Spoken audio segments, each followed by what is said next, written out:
Salut tout le monde, je vous retrouve aujourd'hui pour un point lecture que vous auriez dû avoir du coup la semaine dernière, mais que j'ai pas pu vous tourner avant. Je suis en train de regarder. Je vais essayer de vous présenter les livres que j'ai lus dans l'ordre. Normalement, c'est bon, je les ai remis dans l'ordre. Donc voilà, j'ai pas vraiment pu avant puisque ça a été la folie en début de semaine. Donc là, je tourne cette vidéo, on est le jeudi 6. Non, on n'est pas le 6. Si, on est le 6, on est le jeudi 6 et j'ai quelques livres à vous présenter, j'en ai 5. Mon challenge Goodreads est genre avec... J'ai genre 3 livres d'avance... Je la refais. J'ai genre 3 livres d'avance, pardon, sur mon challenge. Donc, c'est plutôt cool. Sachant que j'ai quelques lectures en cours. Donc, ça devrait aller assez vite. Et sachant que, comme vous l'avez vu jeudi dernier, j'ai, ce matin, pour moi, mais jeudi dernier pour vous, j'ai acheté quelques livres, dont certains qui vont très vite sortir de ma palle, même si théoriquement ils ne font pas partie de la pile à lire et que j'ai encore pas mal de romans à lire sur cette fameuse pile à lire, dont un que j'ai emmené l'autre jour et quand j'étais en train d'attendre que mon linge se fasse et puisque je vais au lavomatique et je sens que je vais le lire plutôt rapidement ce week-end. Donc voilà, je commence de ce pas avec One Last Stop de Casey McQuiston. Alors je tourne avec mon téléphone, donc l'angle de vue n'est pas forcément bien, le même déjà n'est pas forcément parfait, mais voilà. On suit, alors attendez, j'ai un doute sur le prénom, Auguste, qui vient de s'installer à New York pour fuir un peu sa vie avec sa mère, une vie qu'elle a passée à mener l'enquête pour essayer de retrouver son oncle, euh, puisqu'il a disparu avant sa naissance et sa mère le recherche en fait. Et donc elle est partie à New York pour s'éloigner de sa mère et elle habite en colocation avec 3 personnes. Il y a Wes, Nico et... Ah, ah, ah, ah. Wes, Nico et... Ah, je vais pas la voir. Et la copine de Nico, mais je ne sais plus... Non, Jane, non, c'est...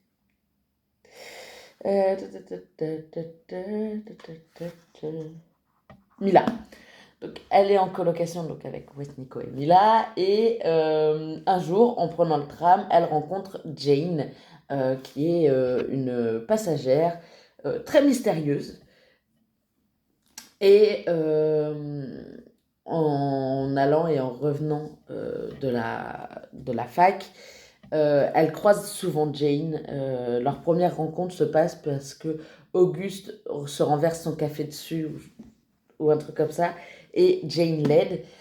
Elle lui file une écharpe pour que Auguste puisse, euh, puisse couvrir la tache de café. Et ensuite, elle n'arrête pas de la croiser et elles font connaissance, etc. Et en parallèle, Auguste décroche un travail au Billy's, qui est un diner. Euh, le problème, c'est qu'un jour, elle tombe sur une photo de l'inauguration dans les années 70 sur laquelle Jane apparaît. Sauf que, petit problème, Jane est supposée être une personne de son époque. Donc il y a quelque chose qui ne va pas. Et elle décide de mener l'enquête. Chasser le naturel, il revient au galop, comme on dit. J'ai adoré ce roman. Je ne vais pas vous parler de la fin forcément, mais j'ai adoré ce roman. Je l'ai lu quand même très rapidement.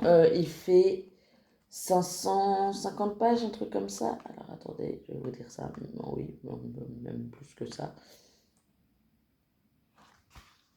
552 pages, je crois. 554 pages. Je l'ai lu en un après-midi, il me semble.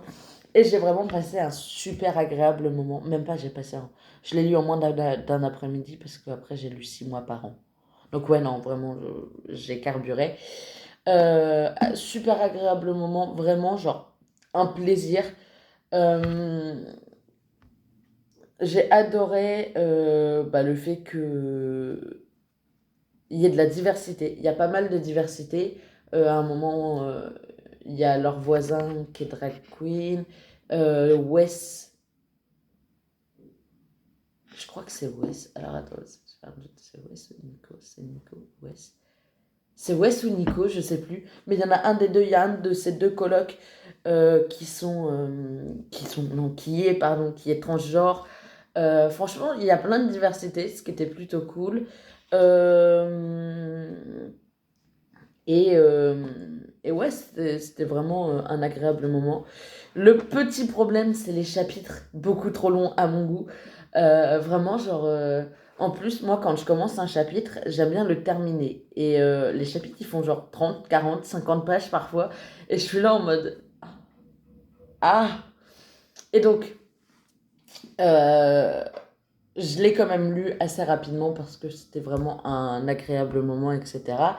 Avant de passer à un autre livre, donc avant de passer à 6 mois par an, dont je vous parlerai juste après. Et quand j'ai fini 6 mois par an, j'ai voulu me lancer dans My Dear Fucking Prince, qui est de Casey McQuiston aussi, et dont les chapitres sont aussi longs que ceux de One Last Stop. Du coup, j'ai un peu lâché et je vais reprendre ce week-end, je pense, ou le week-end prochain. Mais là, pour l'instant, j'avais besoin de livres où les chapitres ne font pas 50 pages. Du coup, voilà, j'ai adoré ma lecture. Même si je crois que... Ben, j'ai pas mon carnet de lecture sous la main, mais je crois que j'avais noté quelques petits trucs, quelques petits points avec lesquels j'étais pas particulièrement d'accord. Après, l'explication de pourquoi Jane s'est retrouvée bloquée dans la rame Q du métro new-yorkais est genre plausible et genre génial. Genre, j'ai adoré cette explication. Et ouais, j'ai vraiment une bonne lecture. Voilà. La plume de Casey McQuiston, c'est la première fois que je, le- que je la lisais. Et franchement, j'ai adoré. Ensuite, à peine fini, j'ai commencé 6 mois par an. On suit Anna et Ro. Voilà, c'est ça. Qui se rencontrent pendant une bagarre. Euh, Anna, je crois, a des problèmes, enfin bref, a un problème avec un gars. Je crois que c'est avec un gars. Héros débarque et intervient, machin. Et en faisant ses courses, peu après, Anna recroise Ro, qui est caissière. Et elle fait la rencontre en fait de Ro. Enfin, elle la rencontre de plus en plus souvent. Et elles finissent par se rapprocher au point où elles vont commencer à sortir ensemble. Sauf que le 1er septembre, enfin le 31 août, Anna s'endort aux côtés de Ro. Le 1er septembre, elle se réveille, Ro n'est plus à ses côtés. Personne ne semble se souvenir de Ro, que ce soit la famille de Anna ou les amis de Anna, ou même les amis supposés de Ro. Personne ne se souvient d'elle. Personne ne se souvient non plus du meilleur ami d'Euro, qui est une connaissance commune d'Euro, donc du coup, et de Alex. Je sais plus comment il s'appelle. Je crois qu'il s'appelle Isaac, le pote en commun. On va l'appeler Isaac, hein. Il va rester sur Isaac. Euh, et Alex, du coup. Donc il y a Alex, sauf que Alex ne se souvient pas du gars avec qui il est supposé plus ou moins sortir. Ils sortent pas vraiment ensemble, mais bon, ils couchent ensemble de temps en temps. Voilà, c'était ça. C'est Isaac. Euh, Personne ne se souvient d'Isaac, personne ne se souvient de Ro, sauf Anna. Anna est la seule personne à se souvenir des deux. C'est-à-dire que, genre, à un moment, elle demande à Alex comment va Isaac, et Alex est là en mode je ne connais pas d'Isaac. qui est Isaac. Et en fait, Alex est tellement constamment défoncé qu'elle se dit que, bah, juste il a oublié, quoi. Et 6 mois plus tard, en mars, 1er mars, elle débarque pour rejoindre ses amis. Et il y a une soirée qui est prévue le soir et ses amis lui demandent si Ro vient avec elle.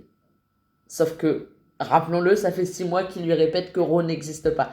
Et en fait, Anna décide d'essayer de comprendre ce qui se passe. Donc elle pose des questions à Ro qui lui répond, etc. Bref, il y a toute l'explication que je vous laisse découvrir en lisant. Et on découvre tout un tas de secrets, etc. On découvre 2 vies différentes, en fait. Une où il y a Ro, Aurore, de son vrai prénom. Une où il y a Aurore qui passe 6 mois, du coup, avec Anna et ses amis, etc. Et une où Ro n'est pas là. Et vraiment, genre, je m'attendais pas à ce que l'explication ce soit celle-là. Et j'ai trouvé ça plutôt cool. Vraiment, j'ai passé un agréable moment de lecture. J'ai lu quand même assez vite. Je vous dis, j'ai lu celui-là et celui-là dans la même journée. Parce que One Last Stop, je l'avais à peine commencé. Et vraiment, genre, 2 super lectures. J'ai adoré les personnages. Et voilà, j'ai passé vraiment un excellent moment. Euh, la fin m'a fait chialer. J'ai cru mourir 8 fois à la fin. Mais tout va bien. Plus que dans One Last Stop. One Last Stop, c'était assez évident que ça se passerait bien. Enfin, que ça se passerait comme ça. 6 mois par an, j'avoue que j'ai eu un peu peur. On va pas se mentir. Excusez-moi s'il y a du bruit. Il y a les voisins qui ont décidé de faire du marteau ou je ne sais quoi. Donc, désolé. Il reste 3 livres à vous présenter. Le troisième, c'est London and Shay, que j'avais commencé il y a quelques temps déjà. Mais je m'étais arrêtée à peu près à la moitié. Et donc, c'est le tome 1. Je l'ai terminé dimanche. C'est le premier que j'ai terminé dimanche. On suit Shay et London. C'est assez hallucinant, n'est-ce pas? Ils sont ados et ils sont dans le même lycée et ils se détestent. Euh, En réalité, le truc, c'est plutôt London déteste Shay et Shay le lui rend bien parce que bah, elle va pas se laisser faire non plus. Ils se connaissent depuis qu'ils sont enfants, mais vraiment, ils se supportent pas. Ils sont des amis en commun puisque l'une des meilleures amies de Shay, donc Rain, sort avec l'un des meilleurs amis de London et je ne sais plus avec lequel elle sort. Bah, je ne sais plus. Elle sort avec un des meilleurs amis, bref. Ils, un, voilà, ils ont des meilleurs amis qui sortent ensemble, patati patata. Et, mais à part ça, à part pour se lancer des insultes, ils ne se parlent jamais. À une fête, London se retrouve à faire le pari avec le petit nouveau. Un vrai enculé, pardon, mais c'est un vrai enculé. Avec le nouveau, donc il fait le pari de faire tomber Shay amoureuse de lui. Sauf que Shay entend et lance le pari inverse pour que London, enfin en disant que elle fera tomber London amoureux d'elle. Euh, et vraiment, j'ai adoré ma lecture parce que ils inventent des possibilités et des stratégies pour essayer de faire chier l'autre un maximum. C'était vraiment trop mignon et trop drôle d'ailleurs. J'ai chialé, étonnamment. Euh, j'ai hâte de lire le tome 2 qui fait pas partie de ma pile à lire automnale, mais qui fera partie de la pile à lire hivernale par contre. Et il faut que je lise Eleanor and Gray, Gray étant un des meilleurs amis de London et Eleanor, la cousine de Shay. On se doute on se doute de comment ça va se passer. Forcément, s'ils se mettent ensemble, il va y avoir forcément. Ta gueule. Va forcément y avoir des moments où les deux seront obligés de se croiser. Euh, j'ai lu le tome 1 avant de lire Eleanor and Gray, enfin le tome 1 de London and Shay, parce que ça se passe quand ils sont ados, Eleanor and Gray et London and Shay tome 2, ça se passe quand ils sont adultes. Théoriquement, on est censé lire Eleanor and Gray en premier. Et franchement, j'ai lu celui-là en premier, j'ai pas été perdue, mais à aucun moment, vraiment. Et j'ai hâte du coup de lire le 2 et le 3. Enfin, Eleanor and Gray et le tome 2 du coup. J'espère, pas dans Eleanor and Gray, mais j'espère que dans le tome 2 de London and Shay, on va retrouver certains trucs, notamment la phrase, enfin l'échange. euh, Comment va ton cœur? Il bat toujours. Ou je crois que c'est un truc comme ça se dit pas exact. C'est pas exactement ça, mais.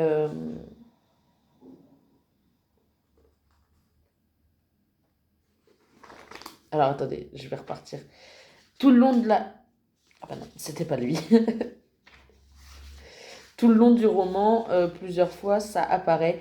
Cette phrase apparaît du comment va ton cœur? Il bat. Non, c'est il bat toujours. Ou il bat encore, ou un truc comme ça. Euh,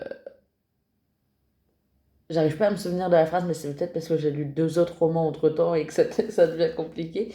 Et, euh, et vraiment, j'espère le retrouver dans le tome 2 et retrouver un truc un peu similaire dans le tome sur Eleanor and Gray, parce que vraiment, genre, ce serait grave adorable, genre, ce serait génial.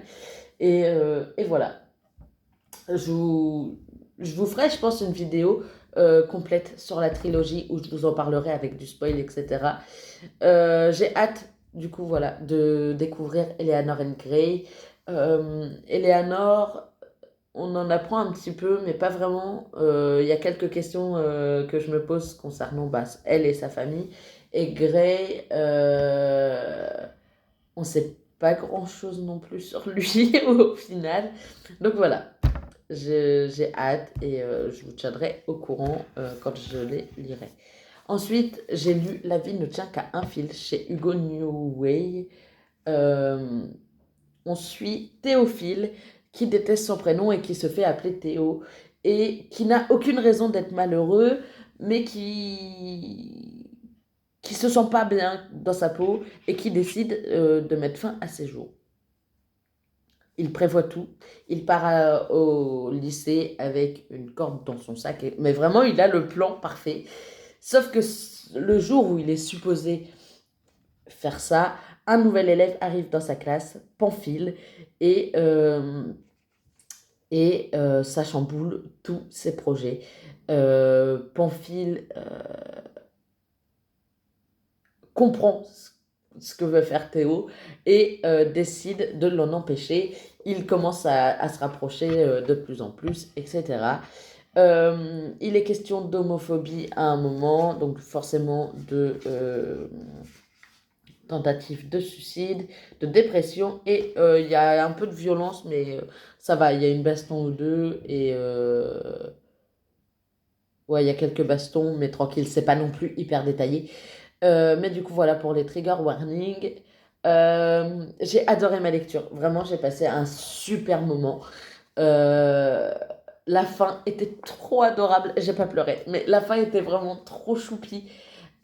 Chaque titre de chapitre contient le mot fil dedans, des expressions en général. Euh, Fil de pêche, à la morue, c'est précisé, chapitre 19, et il faut lire le chapitre 19 pour comprendre. Ne te défile pas, des trucs comme ça. Vraiment, genre, j'ai trouvé ça super stylé, super adorable. Il y en a juste un, c'est Pamphile, le titre du chapitre, donc il y a Phil quand il arrive. Euh, il y a un petit jeu de mots à la fin par rapport au mot fil, etc. Bref, c'était vraiment une super bonne lecture et l'autrice, Valentine Lalande, du coup j'ai oublié de préciser, a super bien géré son truc. Vraiment, elle a fait un truc trop stylé. Et voilà. Euh, je vous recommande parce que vraiment, genre, ça aborde des sujets un peu compliqués, mais, euh, mais ça a été cool quand même. ça a été une bonne lecture quand même. Ça les aborde, mais différemment, enfin, pas de façon trop frontale, etc. Et c'est cool. Et j'ai également lu, pour finir, Quoi qu'ils en disent, de Noémie Dany aux éditions Hugo Poche, Team French, ouais, New Romance French Team. On suit Gabrielle, non pas du tout, enfin oui, théoriquement. On suit Luna, jeune étudiante en ostéopathie, euh, qui doit passer un mois dans une maison de famille au fin fond de la campagne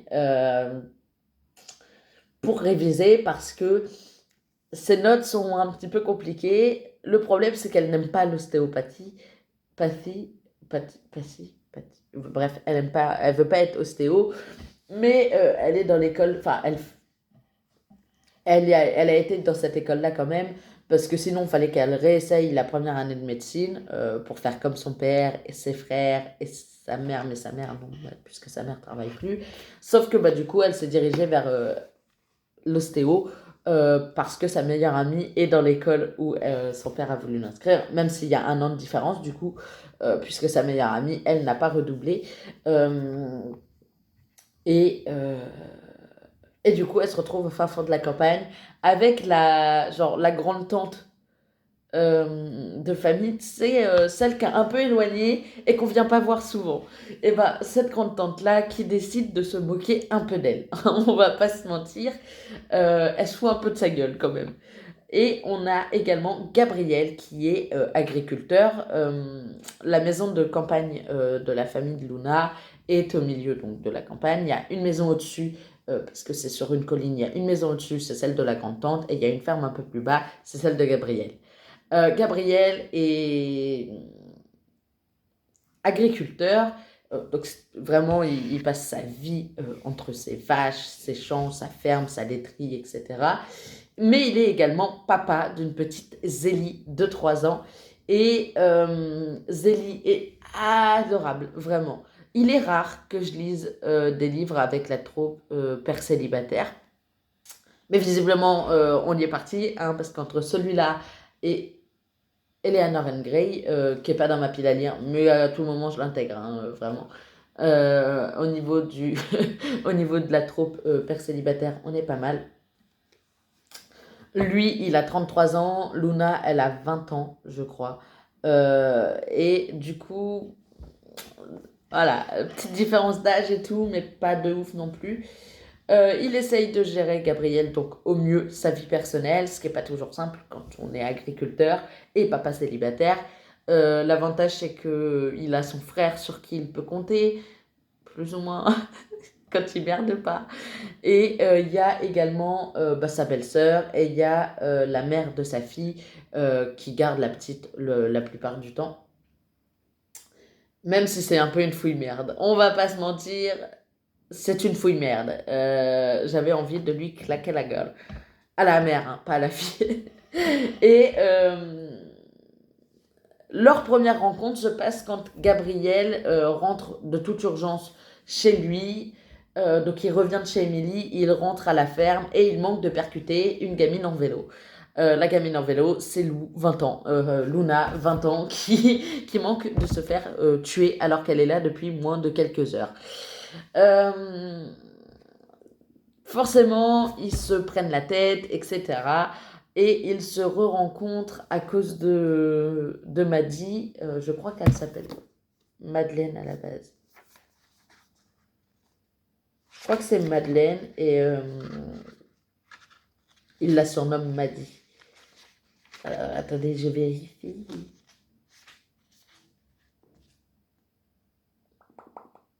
Tati Daniel. Oui, ouais, Madeleine, qu'il surnomme Tati Daniel d'ailleurs, sans doute lié au film. Franchement, j'ai adoré ma lecture.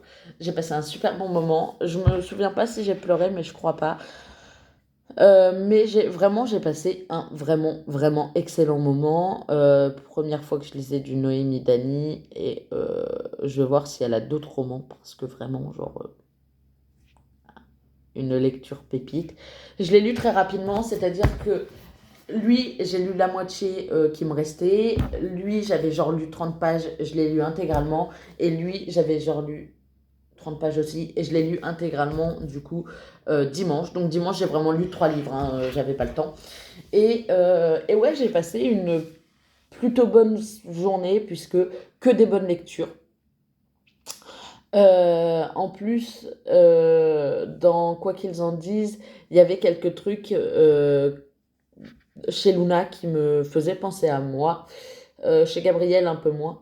Mais chez Luna, qui me faisait penser à moi, notamment sa peur des orages. On l'apprend très vite. Il y a 2 orages au cours du roman. Un où elle finit chez sa vieille tante, là, chez la grande tante, et un où elle est avec Gabriel. Et non, franchement, c'était cool. Et je les recommande tous. Je recommande les 5. Sachant que sur Livre Addict, du coup, je crois que c'est avec... Ouais, c'est avec 6 mois par an, puisque 6 mois par an est un livre espagnol à la base. J'ai validé un petit pays sur mon challenge Livre Addict, et c'était plutôt cool. Je vous recommande donc très vivement toutes ces lectures, toutes ces belles lectures. Je vous fais des bisous et je vous dis à très vite pour une nouvelle vidéo.